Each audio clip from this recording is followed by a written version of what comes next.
Hello, and welcome to this week's episode of the RDU Buzz, where we go over all kinds of things happening in Raleigh, whether it's real estate development, restaurant news, recreation news, just any kind of happenings. Yeah, exactly. So I hope y'all are having a good week so far. I hope you've gotten a chance to watch some college basketball. I have not, unfortunately. Yeah. But it is on right now, actually. So I think it's Colorado State is playing somebody right now. There've been quite a few upsets already today. So hopefully Duke is not one of those. Tomorrow they play tomorrow, so they're pretty upset in the ACC tournament. They did not make it very far. They were. I was so hopefully, last week I was wanting. I was excited to get to the game, and only to find out that it was a bit disappointing. Duke was playing poorly. The great news about it is, even though NC State beat Duke, they also beat Carolina. It was beautiful to watch them beat Carolina. So if we're going to beat us, at least they beat Carolina. At least go all the way with it. So if you're a State fan, congratulations on like one of the biggest wins ever, I think, for NC State to have those two big wins in the same week. Emily said, awesome. Go Colorado State Rams. That's right. Oh, yeah. Emily did go there. So we will be rooting for the Rams for our teammate, Emily. Absolutely. Well, yeah, thanks for joining in. If you want to put in the chat where you are joining from, that would be awesome. It's just nice to know where folks are joining from, and it's a cool thing to see. But tonight we've got some interesting topics. The first one is regarding the census data that came out. Obviously, this came out a while ago. But as folks kind of comb through it, I think new info is released. We got Next Level joining from Raleigh. Thanks for joining in. Thanks for being here. But when you think of fastest growing areas in the Triangle, I don't know. You probably think. I mean, I would probably think of like Wake County. Or Durham County. Right. I don't know. I mean, or Johnston County, I would think. But. But the fastest growing county, according to the U.S. Census, is Franklin County. So I was not expecting that. Yeah, and that's within the Triangle. It's not the fastest in all of North Carolina, but within, our general region here. Franklin County, which is interesting. I mean, it's not surprising, but also a little surprising because there's definitely a lot of new construction out there. And that's a county that really 5-10 years ago did not have a lot going on. And now it's kind of like booming. So it's kind of on the other end of Wake Forest. So on the northern end. Yeah. So it's pretty far north. Yeah. If you've ever seen on a map, so if you're looking at a map and you see Wake Forest, Franklin County is, and you see Youngsville, that's Franklin County, or Lewisburg, that's Franklin County. And so, and even parts of Wake Forest, like you can find a Wake Forest address that's also in Franklin seldomly, County. But but definitely, I think Youngsville for sure over the last 5 years or so has had a lot of new construction, but that's more than I would have predicted for sure. Yeah, and so this growth was between 2022 and 2023 to be clear. It was a 3.5% increase in Franklin County. The other two counties, so Franklin County was the highest growth in the Triangle, but it was the third highest in the state, which is still really impressive. Right. Pender County, which you said that's Wilmington, right? It's close to it. So Wilmington is New Hanover, but I think Pender, I can't remember if it's directly north or south of that, but all kind of on the coast there. Pender and then Brunswick County. Yeah, Brunswick County. Both of those are down there. Yeah, so Pender grew at 4.3% and Brunswick County grew at 4.6% year over year. That's crazy. Yeah, a lot of construction and stuff happening. So is this just population growth or is this home building? Just population growth. So Franklin County grew 3.5%. And to put that in perspective with the counties that you're probably most familiar with, which is Wake County and probably Durham County. So obviously Wake County includes places like Wake Forest and Cary and Apex and Holly Springs and Raleigh. Wake County grew at 1.7%. And Durham County grew at 1.1%. So which seems so insignificant. But when you think about how many people are moving into Wake County every day, it's crazy. And obviously, when you're looking at percentage, that doesn't mean that there's more people in Franklin County than Wake County. It's just percentage-wise growth. So you're looking at maybe smaller counties that are seeing a lot more people finally moving in. Whereas, to make a 4% gap in Raleigh would be like an insane amount of people coming. Yeah. And you know, some of those studies, I think there was a study we cited on here a couple weeks ago. There was like, I think 100 and for every 160 or for every 100 people leaving, 162 are coming to Raleigh. And when they're using the word Raleigh, they're really just talking about the triangle, this area in general. Yeah. Or at least just Wake County, probably. Yeah. Yeah. And Earl is tuning in from Springfield, Massachusetts. Awesome. Welcome, Earl. He is hoping to get back to Raleigh and Wendell Falls soon. Well, we hope you can make it back soon too. Yeah, Thanks for tuning in, Earl. Absolutely. But one interesting thing, you know, when you look at, and I'll share the screen here. When you look at home prices, it really makes sense. Oh, that's not the right way. There we go. You know, it really makes sense. So you've got, I've got a couple counties here. I've got Wake County, Franklin County, Harnett County. So Harnett County is like the southern side of Fuquay. So it's on that southern side of where Fuquay is. Johnston County is part of Gardner, but significantly parts of Clayton. Yeah, mostly Clayton, Smithfield. And so when you look at, you know, the median home price in Wake County, it's $445, but in Franklin County, it's $371. And so if you're looking in the Wake Forest region and you don't mind living a little further out, Franklin County can give you a lot of savings. Yeah. And some people prefer to live a little further from the hustle and bustle. You know, I mean, I know we do ourselves. So it's nice. You know, some people like to have a little more of like a rural feel. And so if you want all the conveniences of Wake Forest, because there's so much shopping in Wake Forest, you really don't have to go to Raleigh unless you just want to for like different types of restaurants and stuff. But you can find everything you need to live off of in Wake Forest. So you can live somewhere like Franklin County and really have everything you need, which wouldn't have been true 20 years ago. Yeah. Not at all. And I mean, but looking at this, you know, Franklin County's, you know, is still more expensive than Harnett County. The average in Harnett County is $333, and the average in Johnston County is right at $360. So Franklin County is still more expensive than the other affordable counties in the area. Yeah, for sure. But it's seen significant growth. Right. And Wake Forest is a little more expensive than places that I'd say would border Harnett or Johnston too. So it kind of makes sense. You have a little bit of that trickling, but yeah, I mean, to be probably like the farthest north that I might even claim as the triangle, you know, that is more expensive than I would have thought for an area like that.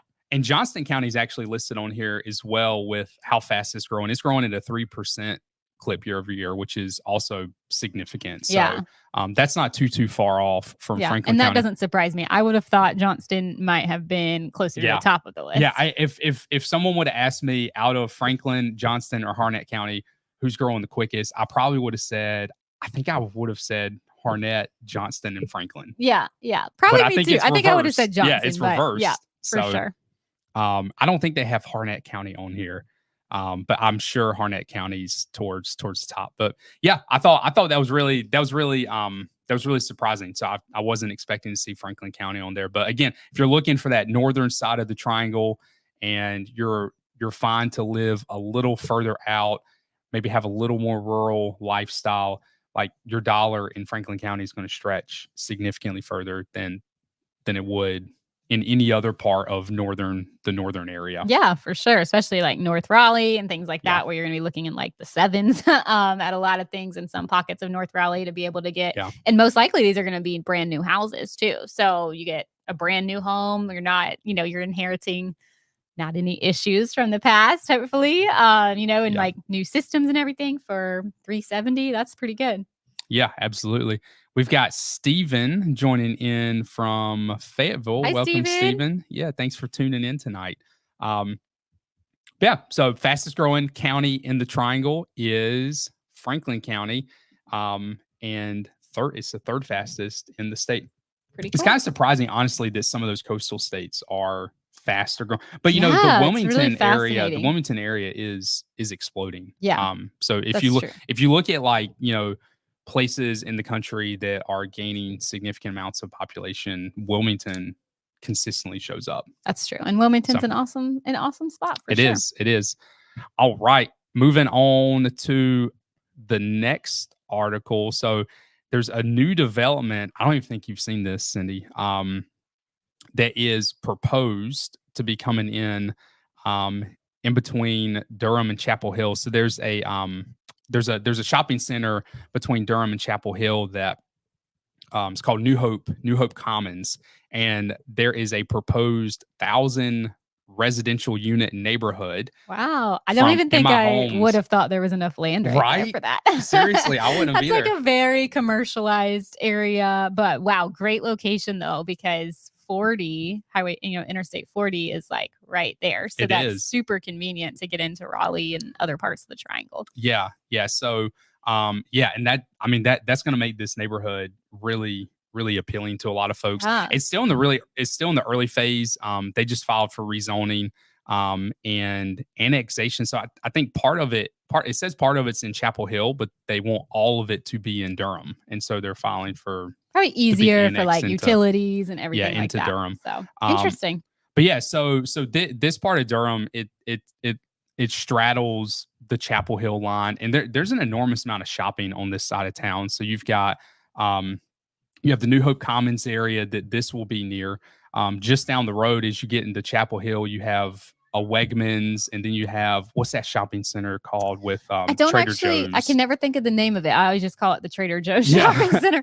But yeah, I mean, there's actually a lot of cool restaurants and stuff in that same shopping center. They've got like a Trader Joe's. I think there's actually an Aldi in there, or maybe I think it's an Aldi. And then there's like a ton of restaurants. Yeah, and just down the road from there, like another minute drive, is University Place. Right. University Mall. Yeah, What was University Mall, where they're doing a lot of renovation and redevelopment of that, kind of turning it into a traditional, enter from the inside mall and flipping it inside out, like still keeping the existing structure. And one of our favorite restaurants is out there, Stony River. And there's like a lot of cool things to do there. So I think this is an awesome location for a new neighborhood. And I bet it will sell out so fast. I bet, yeah, because you have all these shopping centers near it, which makes it super convenient. And that's not even including the other way, which brings you to the Target and the Sam's Club. Super close to Target and all the commercial space that's there. And then not far from there is Interstate 40, so you can hop on to Interstate 40, literally just down the road, and it takes you straight into Raleigh. Yeah. Do we have a name for this development yet? I don't think so. I know the builder's MI. And that's really it. I think I think it's very early on in the process. They're still filing for rezoning. But I mean, it's going to be. Oh, okay. It looks like it's Mariah Ridge it'll be off Mount Moriah Road. Yeah. So maybe called Mariah Ridge, but it looks like they'll have a pool, a dog park, and walking trails. So this is going to be really nice. Yeah. I'm excited. I feel like a lot of the new construction that I've seen lately in Durham does not have any amenities. So I think this will be nice. But a lot of it has been kind of right outside the city limits. So maybe a little harder to get, a pool. So this will be right in the hustle and bustle of everything. So maybe a little easier, but this is very cool. It is. Yeah. So they're expected to break ground late 2026. And that's the thing about these developments. I mean, these things take ages, years of planning. It's years of planning before you ever hear about it. And then you hear about it, and it's years of planning before they even break ground. And then once they break ground, it's years of building. And so, I mean, these things take forever. Well, I'm glad MI is coming into Durham. Durham kind of has a reputation on being difficult with permitting. So I feel like a lot of new construction, you talk to a lot of builders and developers, and they don't want to come into Durham County because I think they just have higher expectations. I don't know. And that must be changing because we have had a lot more this significantly year. more new construction going on right now. So I hope that will change because we need a lot of housing. So we gotta make it easier for the builders to want to come in. Yeah. So keeping it on Durham. So there's another neighborhood. This actually is actually kind of sad, but it's worth talking about. There's a neighborhood in Durham if you're heading east towards Wake Forest. It's off of Highway 98. And there's one side, this Grove Park Lakeside, and what they call Lakeside. Yeah. And they have like a little lake by there. Yeah, which is really beautiful. Center. It is. That's a really cool nice neighborhood. Yeah, it's a very cool neighborhood. But then they also have a golf side, and apparently this golf course was just sold off to a company that does not own any golf courses. Yeah, and advanced precision management. Yeah. So, yeah, I mean, a little, the future of it's unclear, but it would be a little odd. I think they mainly do development, like residential development, it seems like. So, it would be a little odd for a residential developer to buy a golf course and maintain it as a golf course, but maybe they're reaching out, or maybe the golf course is going to be going and more housing is going to be added into the neighborhood. Yeah, I mean, you just hope that there's like good plans involved with it. Even if it's just like kind of leaving it as green space, but keeping it well kept. I don't know, because but there'd have to be some housing that goes along with that, because it wouldn't make sense for a developer to buy it, take away a golf course that makes money, and then turn it into a public park. That doesn't make any money. So I think it's going to have to be something that benefits the developers. So we'll see what happens. Yeah. So anyway, I don't know.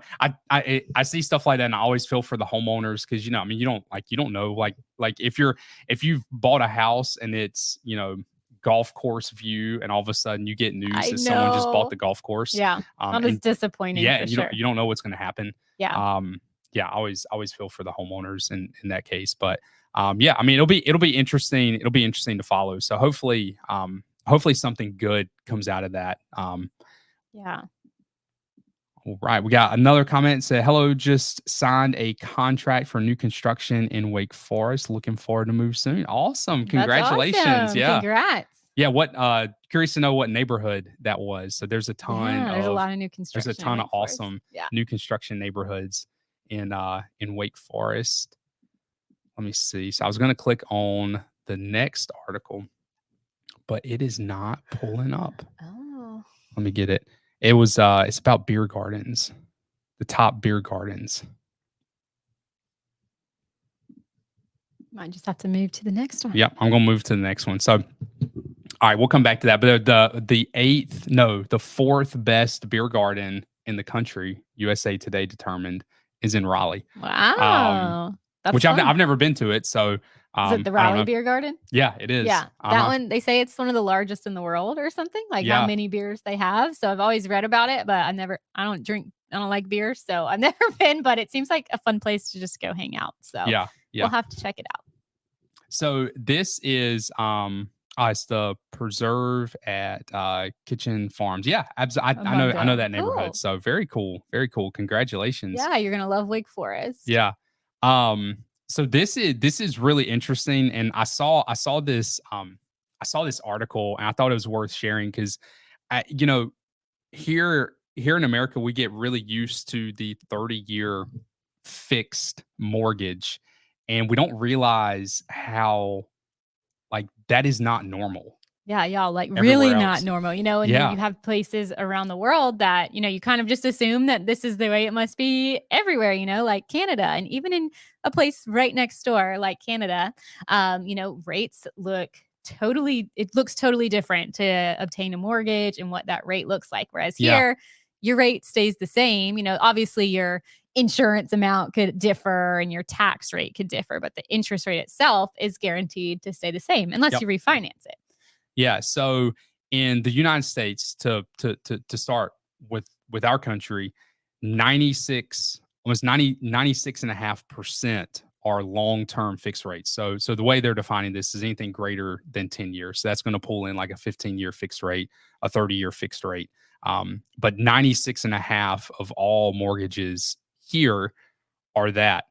Finland, 95% of the mortgages are a variable rate that only are fixed for a year. That's crazy. That is wild. It's kind of terrifying. If you were to buy a house here in America and it was like, this year it's going to be 5%, but can't make any promises for next year or any year after that. That's pretty wild. I mean, some people do here obtain like an ARM or an adjustable rate mortgage where it can go up. But I think even that has like some caps on how much it can differ year to year. But that would be pretty crazy in Finland. I mean, I don't know anyone that lives there or anything, but that seems a little wild and unpredictable and stressful. Even Canada, that has pretty similar, real estate practices and whatnot. Canada's 20% of the 1 year fixed, and then 32% 1 to 5 year fixed, and only 47% of anything longer than 10 years. I mean, pretty crazy. that's crazy. Yeah, it's very interesting. And I wonder, maybe that first year the rate is like really appealing. Like, I don't know. I don't know. It must be very interesting. Yeah, I'd be curious because I know sometimes we have folks watching the show, who are international.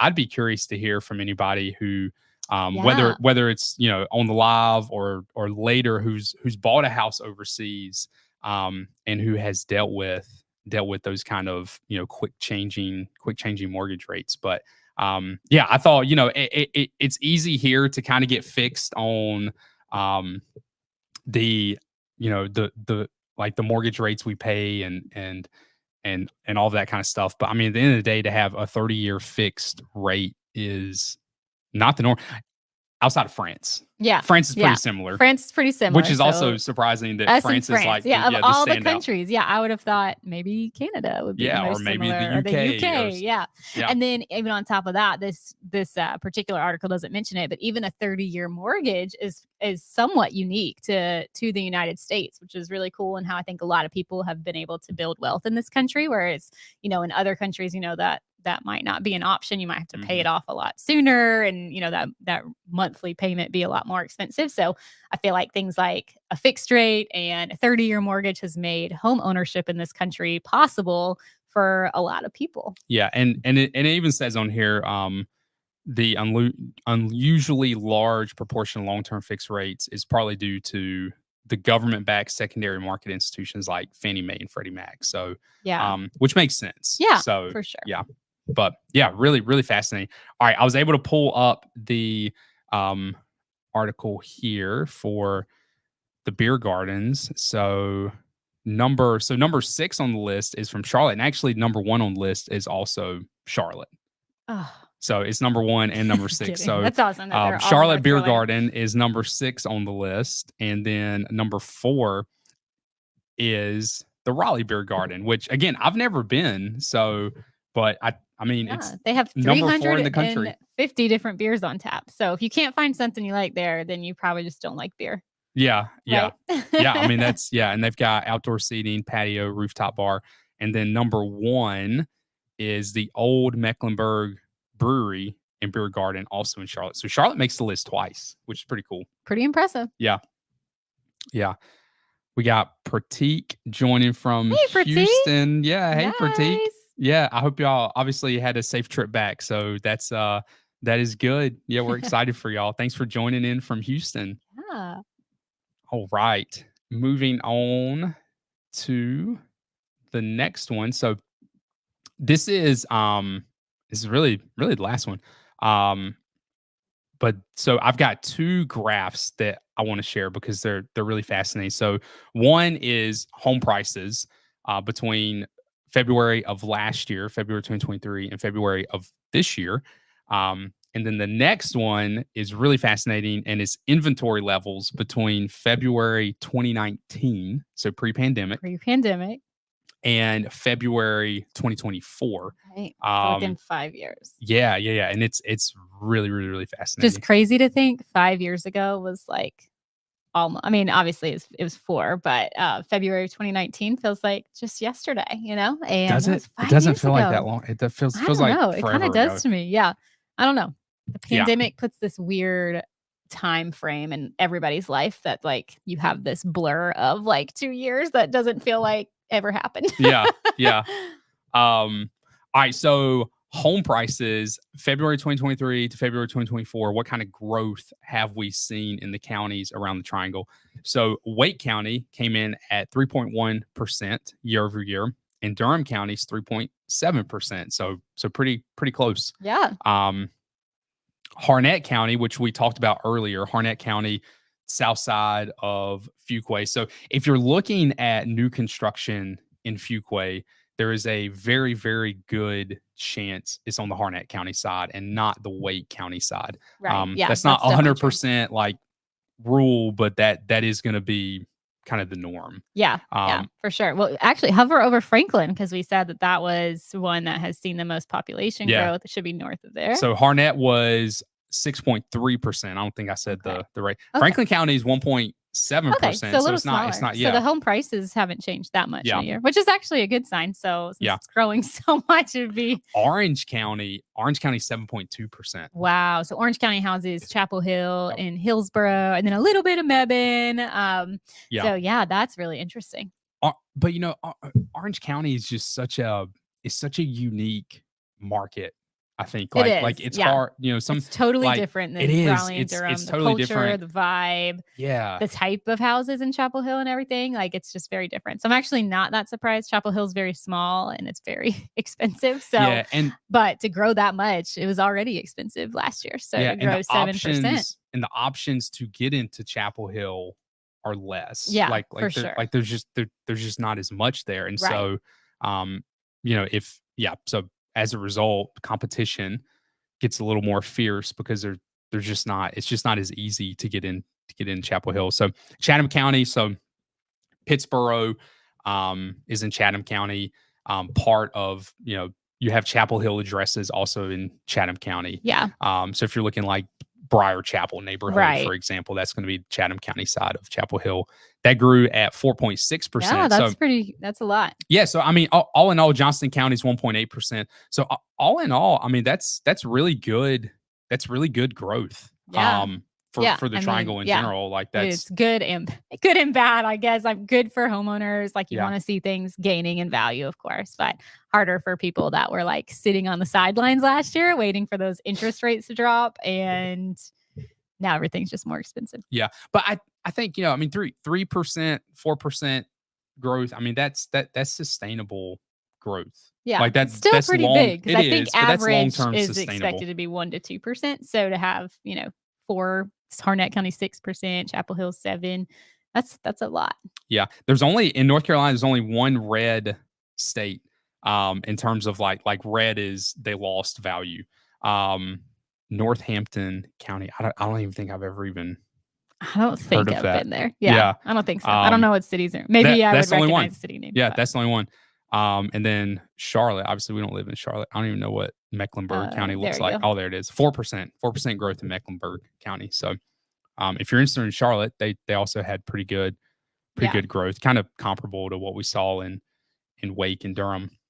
Yeah. All right. So this one is super fascinating. So inventory levels pre-pandemic in February of 2019 compared to today in 2024, and it's percentage based here. So Wake County is down 50% from where we were pre-pandemic levels. That's crazy. Because even in 2019, That's wild. even before the pandemic in 2018, 2019, it was still a seller's market in Raleigh. It was still multiple offers on things and everything. Like multiple offers back then, though, wasn't. Yeah, it was totally different than now. It was like 5,000 over or something. It was kind of small, and now it's just like totally wild now. But to think that multiple offers and stuff were existing then, even with 50% more inventory, is wild.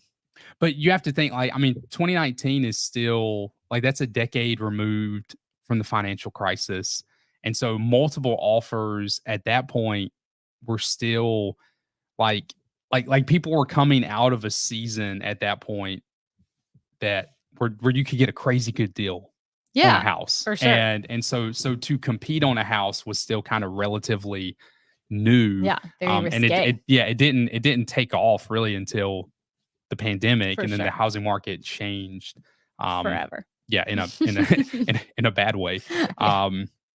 So Wake County down 50.6% from where it was in 2019, which is wild. Yeah, that is really wild. Durham is only down 17% from where it was in 2019. So that's not as bad. Yeah, but Wake County, that's some crazy differences for sure. Orange County's pretty much right in line with Wake County. Orange County's down 47%. Yeah. Wow. Which is obviously just as substantial. Wow.